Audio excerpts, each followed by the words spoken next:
Hi friends, welcome to my channel. எல்லாரும் எப்படி இருக்கீங்க? எல்லோரும் நல்லா இருப்பீங்க அப்படின்னு சொல்லிட்டு நம்புகிறேன்.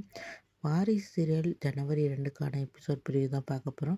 இதுக்கு முன்னாடி நம்ம சேனலை சப்ஸ்கிரைப் பண்ணாமல் மறக்காமல் சப்ஸ்கிரைப் பண்ணுங்கள். பக்கத்தில் இருக்க பெல் ஐக்கனே கிளிக் பண்ணுங்கள். என்ன நடக்குதுன்னு பார்த்தீங்கன்னா, வர்ஷினி வந்து அவங்க லவ்வர் எக்ஸ் லவர்கிட்ட பேசிகிட்டு இருக்காங்க. அப்போ எக்ஸ் லவர் என்ன கேட்குறனா, நீ 10 லட்சம் பணம் கொடு, எனக்கு செலவு இருக்குது அப்படின்னு. உனக்கு எதுக்கு நான் 10 லட்சம் பணம் கொடுக்கணும்? நீ மட்டும் 10 லட்சம் பணம் கொடுக்கலன்னா வந்து நம்ம 2 பேரும் லவ் பண்ணப்போ எடுத்த ஃபோட்டோ எல்லாம் மார்ஃபிங் பண்ணி நான் சோஷியல் மீடியாவில் போட்டுருவேன் அப்படின்னு சொல்கிறாரு.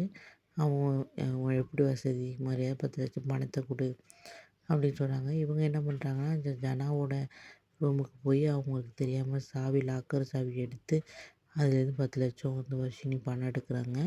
எடுத்துக்கிட்டு வந்து பயந்து பயந்து வெளியே வர்றாங்க. அப்போ பார்த்தீங்கன்னா வந்து நம்மளோட தமிழ் பார்த்துட்றாங்க. தமிழ் வந்து இடிச்சிடுறாங்க. அப்போ பணம்லாம் கீழே விழுந்துடுது. நம்ம தமிழ் பார்த்துட்றாங்க. இவங்க பணம் கையில் வச்சுருக்கத வந்து பார்த்துட்றாங்க. வர்ஷினிக்கு ஒன்றுமே சொல்ல முடியல. இது மாதிரி இது பண்ணணும், கை களவும் மாட்டிடுறாங்க வர்ஷினி தமிழ்கிட்ட. ஒரு வேளை கேட்டாலும் கேட்பாங்க, எப்படி நீ பணம் எடுத்து ஏன் பணம் எடுத்த? ஒரு வேளை வந்து அது வர்ஷினி வந்து நடந்த உண்மையெல்லாம் சொல்லுவாங்களா?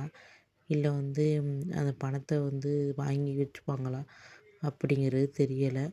பொறுத்திருந்து தான் பார்க்கணும். இது மூலயமா நிறைய விஷயங்கள் வந்து வெளியே வரதுக்கு வாய்ப்பு இருக்குது. ஏற்கனவே வந்து நம்ம தமிழோட தங்கச்சி பேரில் வந்து கெட்ட பேர் வந்து கட்டி விட்டாங்க. இப்போ வந்து வர்ஷினி வேறு 10 லட்சம் பணம் எடுக்கிறாங்க. இதை வந்து ஜனாமாவுக்கு தெரிஞ்சால் ரொம்பவே மனசு கஷ்டப்படுவாங்க. அதனால் வந்து தமிழே இதை எப்படி சால்வ் பண்ணுறது அப்படின்னு வந்து பார்ப்பாங்கன்னு நான் நினைக்கிறேன். ஓகே ஃப்ரெண்ட்ஸ், நெக்ஸ்ட் எபிசோடில் நடக்குது. நெக்ஸ்ட் வீடியோ பார்க்கலாம். மறக்காமல் நம்ம சேனலை சப்ஸ்கிரைப் பண்ணுங்கள். பக்கத்தில் இருக்க பெல் ஐக்கானே கிளிக் பண்ணுங்கள். ஓகே, பாய், தேங்க்யூ.